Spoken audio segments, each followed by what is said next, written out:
weird. Hello, everybody, and welcome to this edition of the Racing Insiders podcast. It is April 11th, 2022. National Pet Day. Oh, so See? tell us about your pets. Well, I mean, I've got 3 cats and a dog. Yes. Okay. And their names. I mean, Well, I've got Smoky Mouse, who's the bitch of the house. And she's a Royal cat. raging bitch. Then I got Hemi.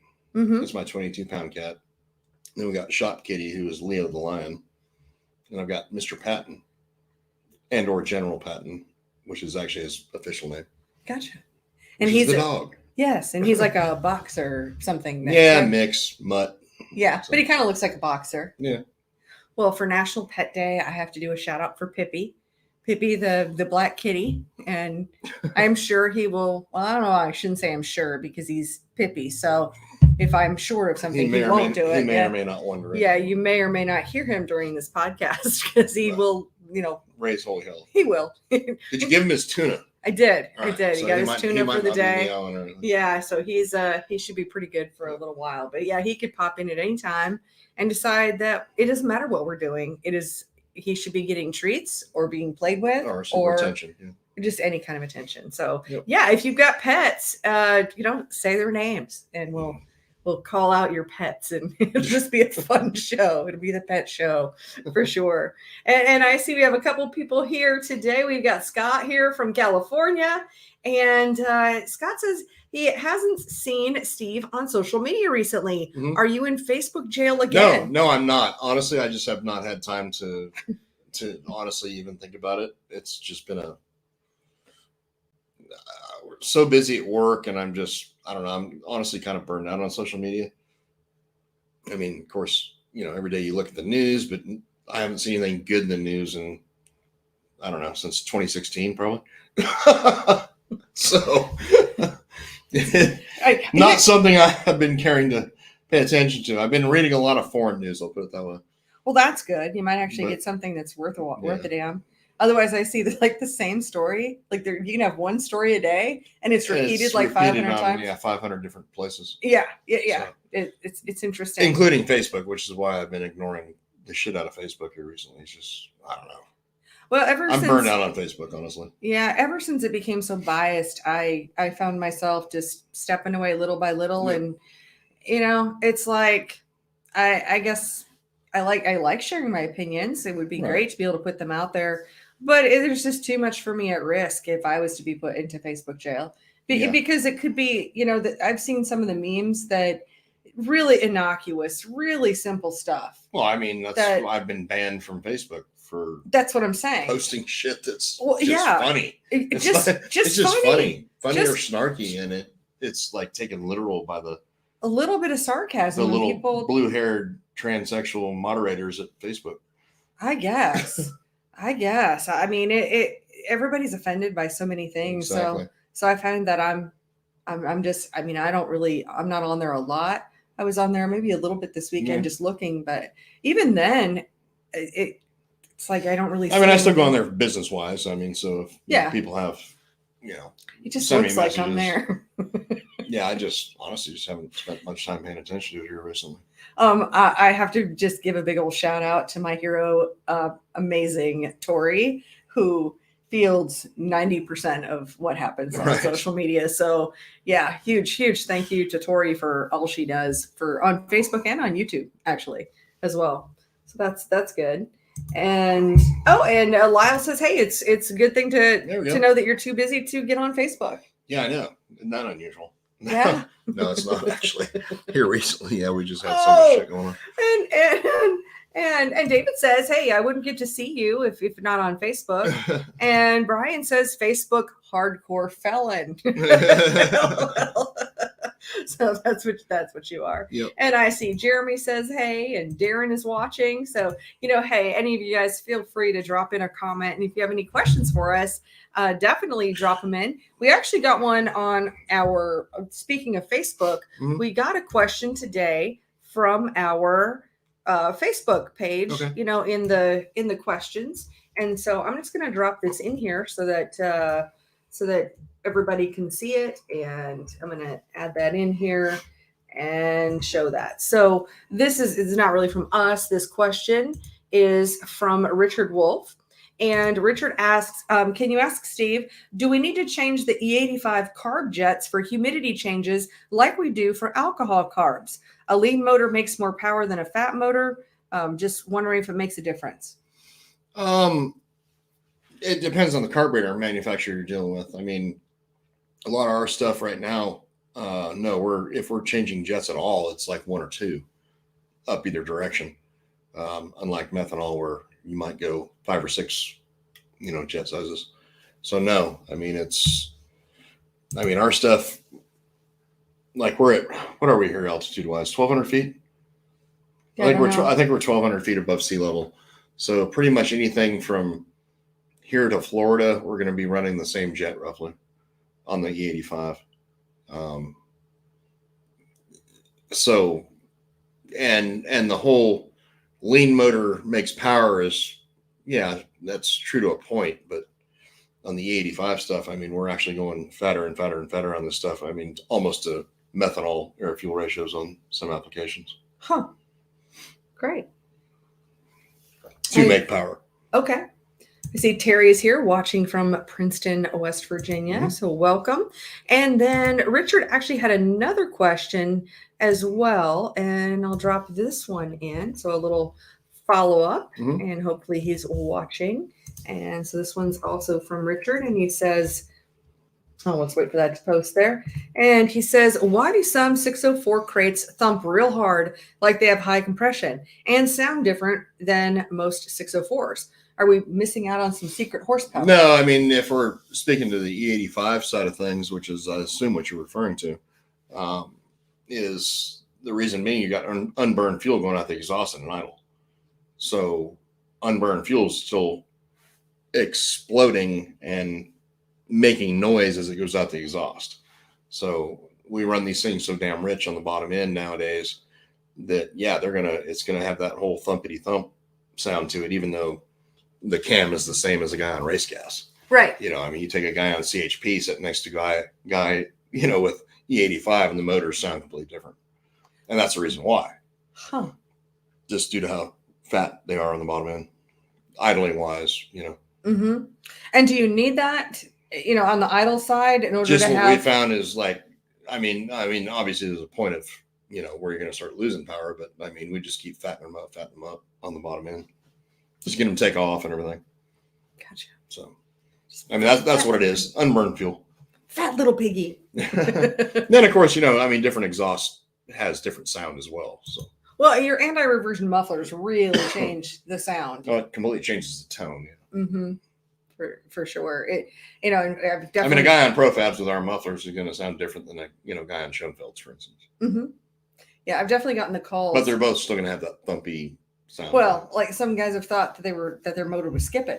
Right. Like they were. Yeah, back in the Dynatech days on race gas, yeah, I mean, you'd get that occasional popping sound, and there was, oh my God, that's got to be wrong. Yeah, it's got to be skipping. What's happened to my motor? Sounds totally different.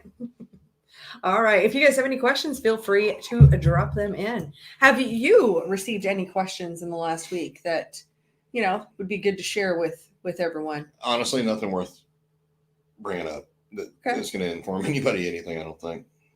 Gotcha. Or any new developments on what's the latest from Hendron Racing Engines on your supply and how are things going? Oh, it's a total shit show. I mean, trying to get anything right now is a complete total shit show. So, I mean, supply wise, I mean, the demand's there. I mean, we've got plenty of people wanting stuff. It's a matter of getting the product.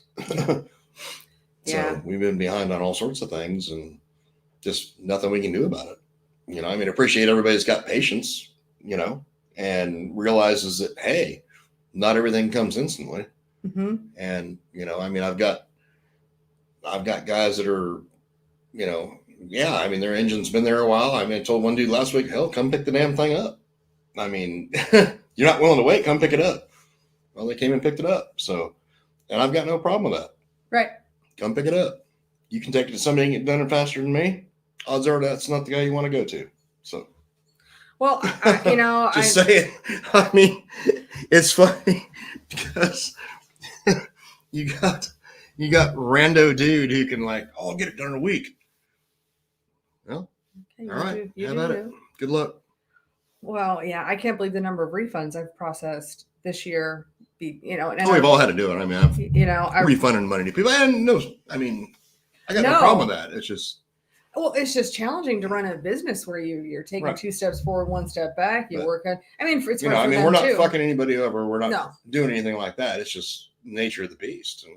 And hell, if you ain't got the patience to deal with it, then I don't know, get your shit to me sooner, or damn.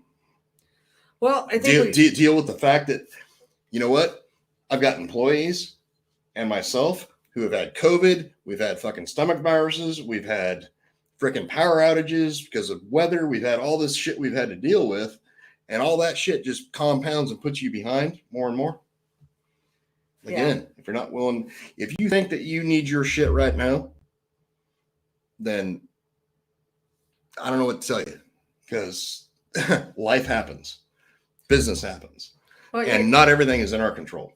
Well, exactly. I think that's the most important thing. It's not a matter of slacking. I think we all show up. Our teams show up every day, right? And we do the best we can. But when you got a whole an empty plate here, empty platter. What do you have nothing to serve? I mean, you spend 2 months not being able to get rings, or you spend a month not being able to get gasket sets, or shit like that. I mean, it all adds up. Spark plug wires. Just name it. Just pick a product. Engines. Well, there's that. So, and then when you do get engines, they're fucked up from the factory. So, and then you have to try to help the factory who produces them figure out why the hell they screwed them up. Yeah, I think it becomes a whole thing. So. Well, I think everybody in this industry that I've talked to, and I talk to a lot of people, is every one of us we're just trying to do our best, and we all want to serve this industry. We all love racing and want to do what we can, and we all just need to stick together through this whole deal, and we all need to be a little bit more patient. I don't love that. I don't love that. Well, the funny part to me is like, all right, I didn't get your engine done in the exact amount of time I said that I would potentially get it done because of things that actually happen. And all right, so I say, come pick it up. You come pick it up. What's going to happen when you run out of fucking tires? Yeah. So, I don't know. Well, I hear another letter went out. There's so many variables this year. It's ridiculous. Even Lucas Oil is struggling on tires to the point where they got to run the wrong fucking tire at Port Royal and wherever they were at this last week. I was Port Royal and maybe Hagerstown, something like that. They got to run the wrong freaking tires for the racetrack because that's the option that they've got to choose from in order to actually have a race. So the racing sucks because their tire selection is shit. Well, I don't know. Is it? Well, I guess the question is it really going to affect the racing? Is the race? It affected there because if you read, there's a good article on Dirt on Dirt talking about this. Oh, okay. And yes, it absolutely affected the racing. Okay, so that people couldn't pass or make moves and things like that. Okay, gotcha. Interesting. But at any rate, hey, each their own. Well, let's just. My thought is let's try to stick together. Let's just keep trying to all move forward together because there's nobody out there to bail us out or help us out. We have nothing but each other in this industry in racing to just do racing things. Exactly. Do racing things with my racing friends. All right, looks like we got a couple of questions here. And let's see here. There we go. Jeremy says, Steve, going to race Talladega short track, and they run Crate Racing USA rules. If no rev limiter on a 602, how far should I turn it? I wouldn't turn it over 64 at all. You get above that. Number one, you're pissing in the wind. Number two, that everyone that I know, pissing in the wind, meaning the power level drops off so fast after really 5,800 RPM horsepower wise. It's all you're doing is trying to get the other end straight away. So I'm sorry, it just cracked me up. It's just the law of diminishing returns, but pissing in the wind is more fun. Well, generally, the guys that I know that are actually going fast and winning races with 602s, whether it be in modifieds or late models or whatever, street stocks, 9 times out of 10, if the car is right, they're turning about 6,200 RPM. So. And does that matter how big of a track it is, or is that pretty standard whether you're on a quarter mile or a half mile? I mean, that's most momentum type tracks, which Talladega will be. You know, I mean, you might have the occasional stop and go racetrack where you want to be banging the rev limiter at the flag stand. But I mean, that's honestly nowadays pretty rare. Especially other in the than a few South. parts of the country. Yeah. In the South, it's extremely rare. Yeah. Okay, here's a good question. David says, have you tested with a lighter balancer? Does it make power? I have not tested with a lighter balancer because, number one, they're not legal. But going back to building open motor stuff back in the day, no, it makes no more power. Power-wise, it makes nothing. Acceleration rate, that can be a difference. But as far as overall horsepower or torque numbers, I haven't seen it where a lighter balancer has ever made a difference. Good to know. And Shane is here. He says, as long as I have a return to my tank, is it okay to run E85 on a front mount mechanical fuel pump? I have the ProCam pump from Crate Insider. Yeah, the ProCam pump works just fine. So yeah, I mean, if it's that 15-pound pump, then, you know, run the return system and you'll be just fine. Yeah. If you can get the damn things. I know. I got asked again today, like, hey, when are these due? Because I've had them on order. And I was like, you know, end of March. and believe me, I am fully aware that it's April 11th. It's, right.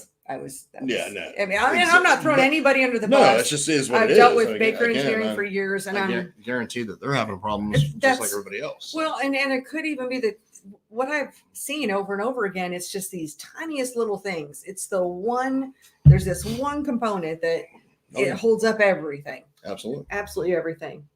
All right, Pete is here. He says, noticed at Martinsville, the cars were shooting fire out of the exhaust when they got off the gas. Is that too much fuel being dumped? Is it something that makes power that can be adapted to a 604? It's all that is unburned fuel hitting air. So, you know, I assume you're referring to like cup cars or whatever the hell they were racing up there. Generally, it's going to be obviously unburned fuel and it hits air. So once it hits air, in other words, there's going to be, you know, if they're running tri-Y headers, for instance, and they're not sealed up 100%, as soon as it hits that little air space it's sucking through there, it just lights the fuel mixture up. So it's not that it's too rich. It's just, you know, unburned fuel hitting air. Good call. All right, Chuck is here. He says, hey, my friends, FJB and the rest of that ignorant bunch. I'll go for that. Yeah. All right. Rick says, what do you think about the Spintec muffler on the 604? I'm not familiar with it. Yeah, we haven't heard of the Spintec muffler. We'll have to look that up. I'll have to look at that. I mean, most everything we do, we don't run mufflers on. I mean, we call our anti-reversion stuff a muffler just to simplify what it actually is. But everything that we normally deal with, you don't need a sound deadening muffler on the car. A true muffler. We just call it a muffler because it's at the end of the system. Correct. And that's pretty much the reason why. All right, Donine is here saying happy pet day to your guy's pet and to our healer Cash. Oh. Cash Money Man. There you go. Aw. I know a dude named Cash Money. I do too. I do. Cash is awesome. All right. Craig says the whole tires are a nightmare. Yeah. Nightmare is going to be the tires this year. Yeah, they are. Oh, and it sounds like tires again. Lyle Hopper is here. He says tires on the West Coast are very AC/DC. None 1 week, 47 come in Monday after an event. Hoosier West is trying, but the supply chain sucks. Right. Guess East Coast is the same. Yeah. Absolutely. Yeah. There's actually a really good article on Dirt on Dirt about the Lucas Oil tire situation. So I recommend everybody goes there. If you're not a subscriber, I would certainly subscribe and read that article because it'll explain a few things to you about the tire situation and some of the race and some of those guys' point of view as far as the tire situation. Yeah. Well, and because of the tire situation and it'll be interesting to see how different places adapt to this situation regarding, preserving the tires that we have. How many events are going to be canceled this year because of the lack of tires. Right. And I have a special person. Here's Pippi saying hi. Speaking of the devil from a while ago. Yeah, he's a little bit of a devil. But one thing we were thinking about, meant to talk to you before the show, but Buck Parker will be here in town on Wednesday from Daytona 1. He also does produce tire preps, but they are, they're the safe kind and really act more as conditioners. And he's worked with some series like in the Midwest where they're using the whole takeoffs and then being able to prep those. So we kind of thought about maybe going live and talking about doing a little tire talk. And if you were interested in doing something there, so we'll see what happens. So yeah, if you guys want to weigh in on that, then feel free to weigh in on. I certainly have my opinion on tires, but I might not be the most popular one, but well, it's a voice, and I would love to give everyone, anyone who has an opinion one way or other, it would be great to get all of these different topics out on the table. How do we deal with the situation today? How do we deal with, like those would be some topics I would love to discuss and get some input from, the public. I think it'd be really I know it could be potentially very contentious and. Well, it always is. Anytime you talk tire prep, tire anything, you got the, hey, let's do it because it saves you money crowd versus the, oh my God, everybody's a cheater crowd versus the promoters going, oh no, they give us money. You have to buy a brand new tire every time you race, so. Well, it's worth a discussion. I mean, it always is, but it always turns into a total shit show. Well, as a moderator, I suppose. Right. So I don't know. It's just an idea and a potential opportunity. So, feel free to weigh in and see what y'all think. And yes. Okay. And David says, thank you for the answer. And Craig says, yes, East Coast here, American racers and Hoosiers. Mm-hmm. Yes, definitely. Brian Schwarz mentions Blue Ridge Labs. Blue Ridge Labs, thumbs up, thumbs down. I don't have any personal experiences with Blue Ridge Labs. I've seen one of the trade shows I was part of. We recorded the promoters workshop where Blue Ridge Labs did a presentation. But there's some mixed results. I think they're a bunch of damn shysters is what I think. Well, I was just going to go with a neutral card for myself. Well, you can do that for yourself, but yeah, because I'm telling you right now, I've had customers that I know did not prep tires that have been thrown out. Well, they also don't do anything to do with their fuel and get thrown out. Well, and I had one customer last year who got thrown out on CHP fuel, and the fuel was 1,000% correct. Even verified by the manufacturer. Even verified by the manufacturer, and he got thrown out on it. Yeah. So I've got no use for a bunch of assholes who test fucking, I don't know, septic tanks and well water. Having anything to do with the damn tire sample or a fuel sample I send in to get tested, especially if I was a series. Well, what I want to see is if we're going to test tires, I want it done at the track. I want to have there's just got to be, if there's any chemists who watch this show and you can offer a test that is like a test tube with some kind of fluid and you can drop a tire sample in it and it either turns color or doesn't. Well, we know we can test fuel. That's called the germane system, but that's a whole other topic of conversation. So fuel can be tested. I don't know about tires, but I don't either. There has to be some sort of test. At least a screening test, at least a preliminary kind of like a go, no go gauge. And that is, but hey, I don't know. I got an idea. Let's all run out of tires while everybody's concerned about testing them. Mm-hmm. Where we can actually refurbish tires and continue using them, and everybody can race this year. Wait, no, let's not talk about that because that's prepping tires, which is taboo. Yeah, I understand there's a lot of viewpoints on it, so I didn't mean to. No, I know. That's what I'm saying. There can be, like, you bring up this topic of conversation, it can go any damn way.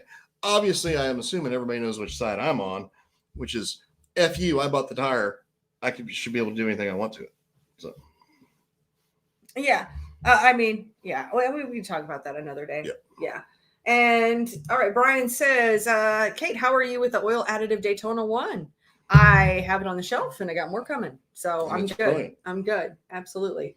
And Shane says, what's the preferred gear you recommend on your chassis dyno for accuracy reading? I plan on coming up in a few weeks when I get my car ready.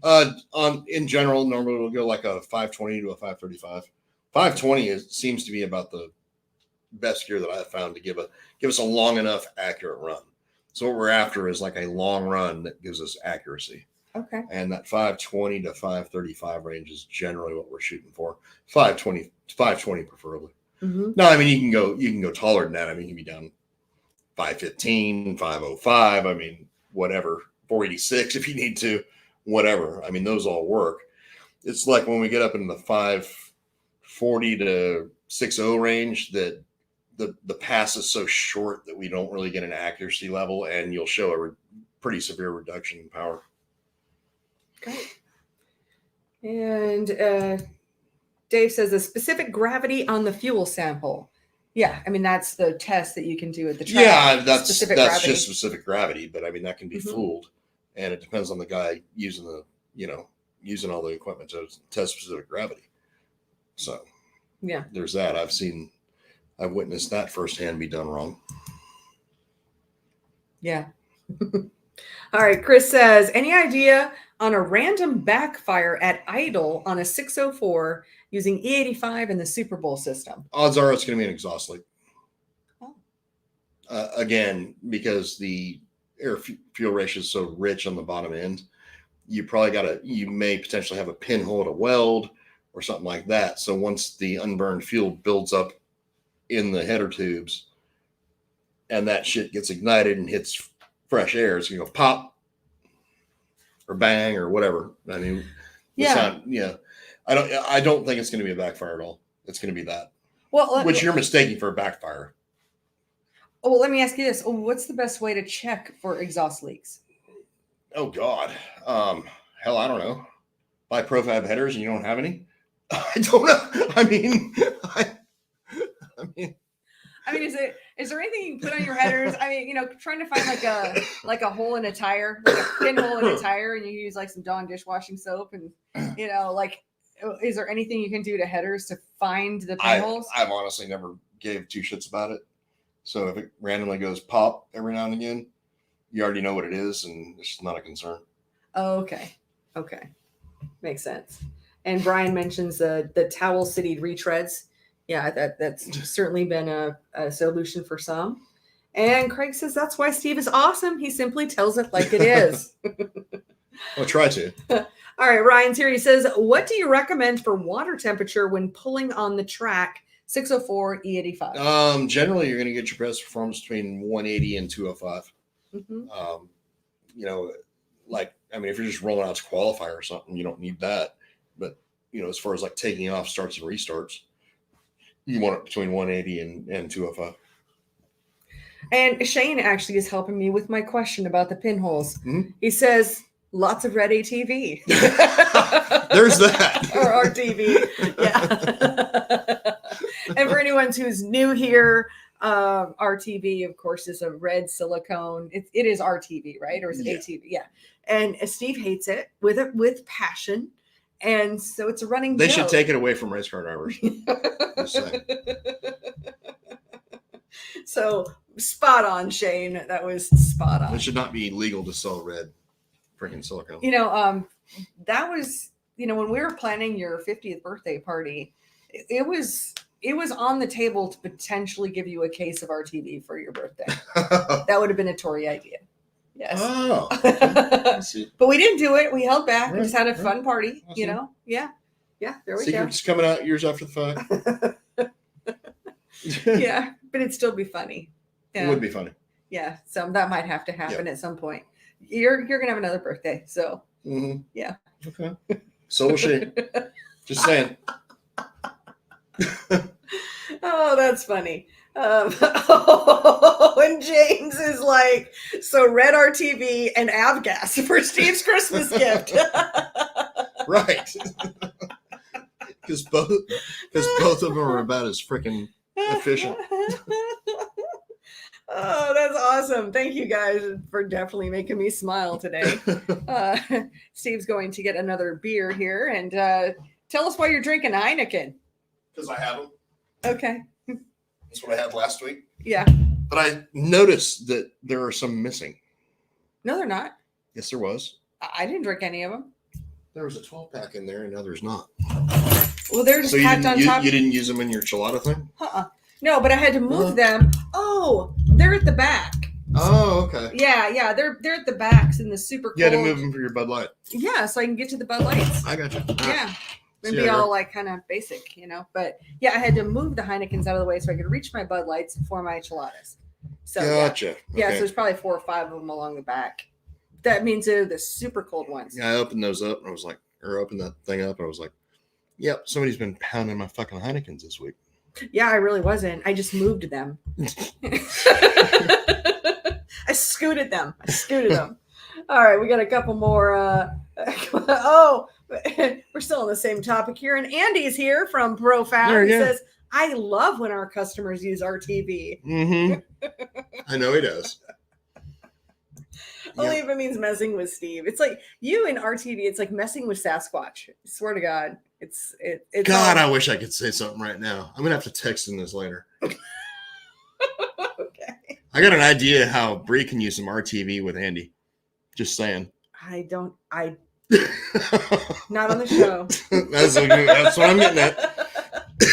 All right, we got a good question here. Glenwood Motorsports is here. I believe they're from Marion, North Carolina, just right up the road here. He says, running a 602 on E85 with a 2-blade fan and can't get my temperature past 160. Mm-hmm. Any recommendations? Yeah. Number one recommendation will be this deal that will be, gosh, we should have them soon, honestly, from Art. Yeah. That'll be the number one solution, which is not going to be the cheapest solution in the entire world. The other option would be a thermostat. That one that we've actually got them at the shop. I think it's a 180. So okay. Stuart makes them. That would be another option. Okay. So I've never been a fan of thermostats, but like conventional thermostats. I mean, Art was the one that talked me into trying the system on my son's car that we've got on there now. And I mean, that's shit. That'll work great. Yeah. And that will be coming soon to Crate Insider. And yeah, and once we have that, I know that there's a package sitting at your shop waiting for me.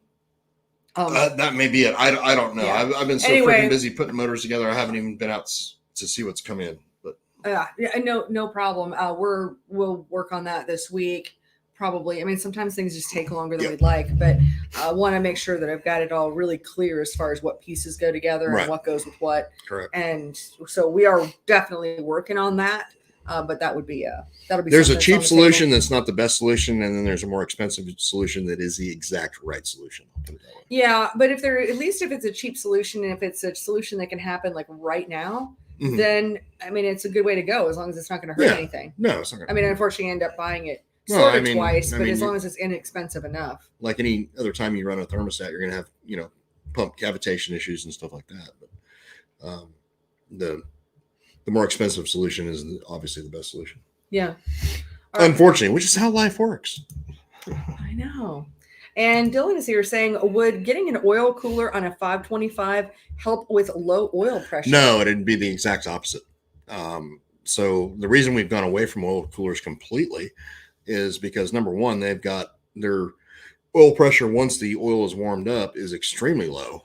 And due to the extra lines in the cooler itself, you're going to drop it even lower than that. Because with the modern oils that everybody's using and we're using, there's no reason to run an oil cooler on a 525. Number one, they don't have heating problems anyway. So it's not like you're saving anything on water temperature. And just adding the extra lines in the cooler itself just lowers the oil pressure even further. So no, there is no reason to run one. Yeah. And it'll make the problem worse. Okay. Any news on the availability front? I should have asked today. I saw Andy from Newsom. I've had the same question. Friend of mine messaged me this morning and asked me the same thing because they actually were trying to, they've got one on order for me, and I'm waiting for 3 dealerships. Right. Whichever one of the 3 gets the first one in, I'm there. But no, the last I heard that they've got problems with getting crankshafts for 525s. So they're building like 1 or 2 a week or some shit like that right now. Gotcha. Jeffrey says, thanks, Kate, for answering all my header questions and getting me set up with the new Profabs. Awesome. Thank you for your business. Certainly appreciate it. Absolutely. And Dave is here and he says, drill holes in a thermostat as a suggestion. Yeah, I mean, that's another thing. I mean, yeah, you can do that as well. I don't necessarily trust non-racing thermostats, so I would certainly make sure it's a, race, quote unquote, certified thermostat. Yeah. Cool. Never been a fan of them, but sometimes you got to run them. Yeah. Well, and sometimes the technology changes. It does. Yeah. And, I mean, time goes forward and things get better and people come up with solutions to problems, which is the whole art thing. Well, and I find it interesting, you can be very stern and like, this is exactly how it is kind of thing. But also you've changed over the years as far as like you adapt. And like when there's something new out, you're going to vet it. You're going to try it. Well, and that's why we test all the time. So, right. we've got that's why we have our own house car. My son's a crash test dummy. We joke about that, but honestly, it's true because that's what we use to test everything. I can't test it on a customer's car by any means, and I'm not going to. So everything that gets tested is tested straight through our own shop, straight by us on our own damn house car. So if that's oil to you name it. Yeah. We test it. Yeah. Well, that's a good way to go. Well, we have a sponsor this week. So I'm going to have a little sponsor plug for the day. And it is from Track and Recover. And this is a GPS tracker. I'm going to have a cigarette while you're explaining. There we go. I will. That is this fantastic. Is the perfect smoke break. Perfect. So it's a Steve smoke break. And yeah, you totally have. Well, I had an opportunity where this is a device. It's about the size of a credit card. It's only a half an inch thick. It has no wires, no monthly fees, and you can put it anywhere, like within a trailer, you could put it in a race car. You could put it into an RV. I mean, any of your heavy equipment, really anything that you'd want to track. And, and especially as we've seen so many more thefts happen. I was talking to some folks. I was at the Charlotte Auto Fair this last weekend. And I understand up in Detroit, I know, big surprise, but up at the Autorama that there was a show car that was in the show. I thank goodness it was in the convention center because the guy's back at the hotel and his truck and trailer gets stolen from the hotel parking lot.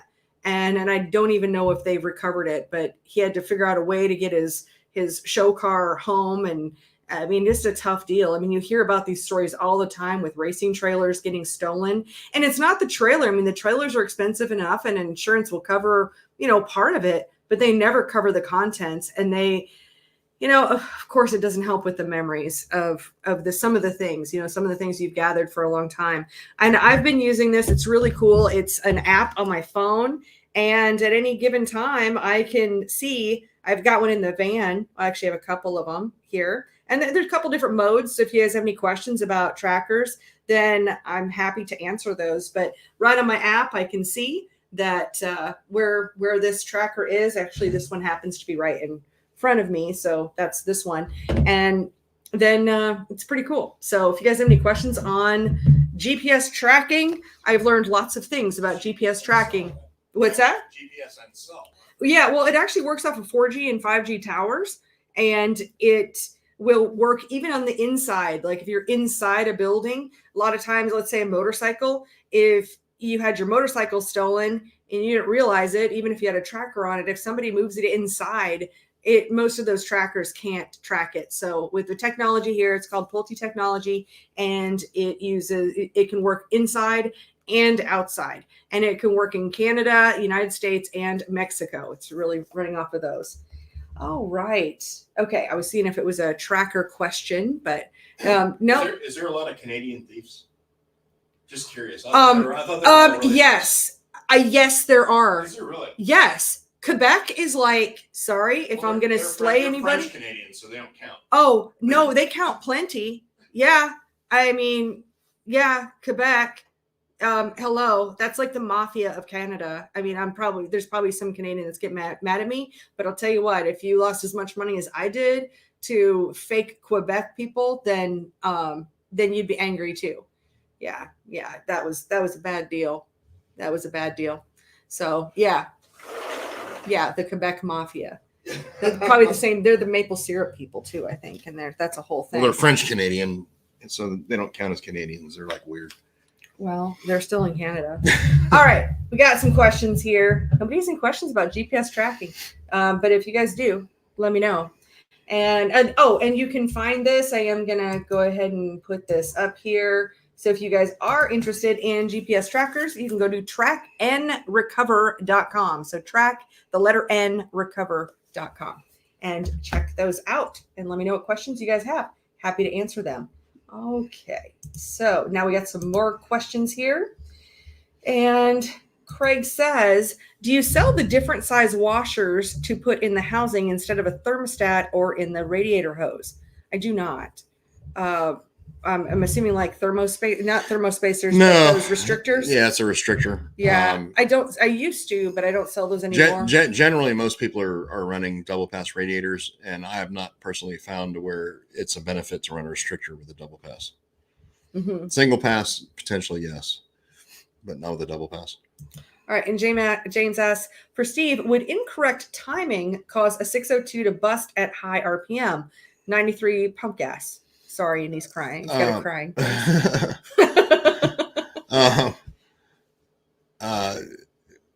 Is going to cause it to like miss, or I'm not.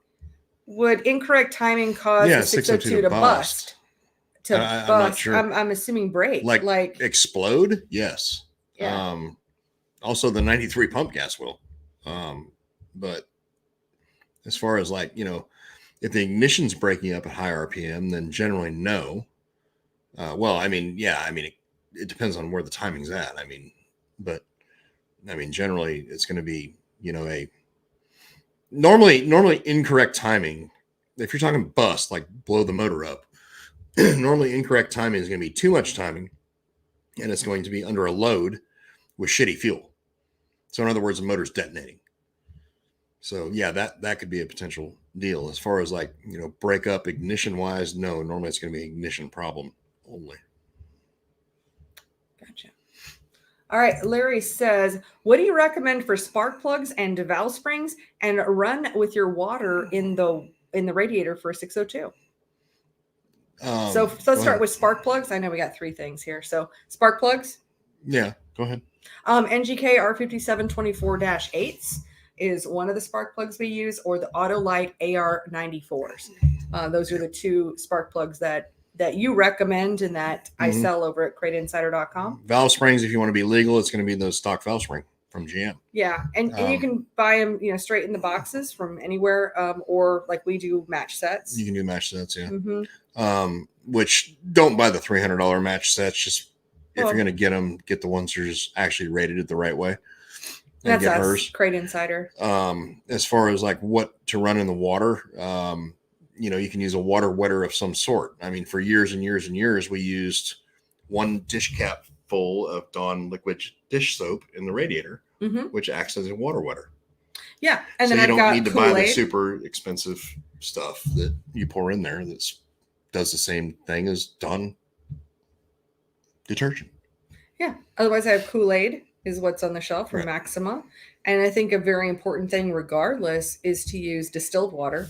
And that way you rid yourself of having any minerals, and the minerals in water can cause so many issues with the different kinds of metals that are through your water system. So that is and honestly, really VP Fuels makes a excuse me, damn, I'm like burpee again.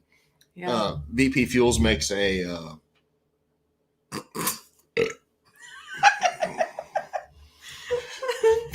VP Fuels makes a I don't remember the name of it. It's what we got in my son's car. Yeah. And it's basically, it replaces water. So you pour it in there straight. Okay. Gotcha. Yeah, let's see. And Craig has a good suggestion. He says, Glenn, make sure you have the right ratio pulleys on also. Open motor pulleys will pump too fast. Yeah, I mean, yeah, you get cavitation in the pump for sure. Mm-hmm. I mean, that was a big deal. That was a big deal that Ben touched on at one of the race logic schools. Yeah, there's a lot of these pumps will cavitate if they're being spun too fast. And James also adds to that, sounds like a flutter or a bust up at high RPM. Thought it was a carb problem, but it is not. Install a David Smith carb and the same outcome. Okay, so if it's going to be a flutter or a bust up, meaning it sounds like ignition. So you've got an ignition issue of some sort. That can vary. I mean, we had one on the dyno today where they spent half the damn day trying to track down what the. I have seen you guys rewire more race cars exactly than anything else. It could be one each of everything. Honestly, I mean, give me a call tomorrow and I can run it over with you on the phone faster than I can explain everything here. Well, because you need feedback. It's not like you're just saying a checklist. It's like, is this here? And maybe check your grounds and correct. All of that. Yes. Yeah, I mean, it depends on what you're using. I mean, are you using a piece of shit HEI? You have, I mean, is it an MSD system? Is the mag pickup wire running across anything or next to anything that's got voltage in it? I mean, there's just so many different variables. It's ridiculous. Yeah. And Shane mentions the distilled water. And Kenny says, what on the head spring tester do you use on a 525? And what seat pressure should I be looking for? Do not give two shits about the seat pressure. Honestly.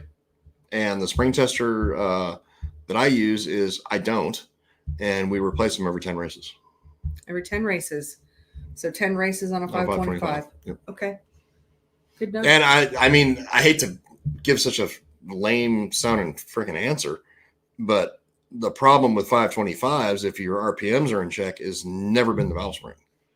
So there's just not an issue with springs on 525s. So that spring on the 525 is the same one used on the 604. That spring was designed originally for that 525. And then, and you do not have issues with them. The 604 was adapted to use that spring. Correct. But with a heavier valve and everything else. So that at that point, then I recommend checking them and so on and so forth. I'm pretty sure LSM makes a spring tester, to answer your question. They probably do. For that. I do have a 525 spring changer from LSM. I've had, back in the day. You've used that one. Yeah, back in the day when Ronnie Johnson was like crash test dummy on the 525 deal. I think he ran that 525 bone stock out of the box, never touched anything, never even popped a valve cover off for like 35 or 36 races. And we're talking like 100 lap shit that he was winning and everything else. 35, 36 races. So let's just say it was 100 lappers and 50 lappers, and he's got however many laps into it and never cracked a valve cover. Just the top end is not a problem if the RPM's in check. And with that, with having the RPMs in check, well, I guess that's going to be ignition program. So do not go over 7,300 RPM. Okay, answers that question. All right, Brock is here. He says, "Is a 650 carb the correct carb for a 602 with hooker metric shorty headers, or is it a possibility to go to say a 700 CFM?" I would not go that way. I would go the exact opposite. So if you did anything, I'd drop down to a 600. Depending on your rules and what you're able to use. If you can use the billet center section stuff, I would definitely be in a 600. And I would throw those headers in the trash because I've tested those and they're garbage. And avoid the 700. Okay. 650 will work fine. But if you're looking for torque, which is what we're always looking for, then I would drop down to the 600. If it's a billet center section deal you can use. Yeah. Okay. And Dustin says, what timing is recommended for a 602 with X85 fuel? You can normally go 36 safely, depending on your carburetor manufacturer. Most of us are running pretty damn rich air fuel ratio. So generally 36 would be safe on X85 on a 602 without actually being on a dyno. Now, Don, I would not go above that unless you have the opportunity to be on a dyno. Yeah. Don says, bad springs, valve float, too high RPM. Yeah. Yeah. That's kind of what you were saying with the, like. What'll happen? Yeah. I'm guessing with 525. Yeah. Yeah. Well, gotcha. I mean, now, well, never mind. No. Yeah. Okay. You're right. Good deal. Yeah. Or we're not quite an hour yet, but if you have any questions, you guys drop them in. Any other news or anything exciting in your life, Steve? No, just trying to work. Yeah. Get shit out the damn door. Like I said, we've been struggling on that. So it is what it is. Yeah. Totally understandable. Mm-hmm. All right. Well, I think we can wrap things up. I don't even know what number of show this is. Might have to start saying that at the beginning of the show. Yeah. be kind of fun there. Well, so before I wrap things up, any last words, Steve? No. All right. Well, I want to thank you all for being here. Thank you so much for being part of the show. And for anyone who's watching the replay, you can find us live Monday nights on the Crate Insider YouTube page and the Facebook page. Anybody who would like to hear this as a podcast, just go to RacingInsidersPodcast.com or look up Racing Insiders Podcast on iTunes, Spotify, anywhere you listen to podcasts. So thanks, you guys, for being here, and we'll see you next week.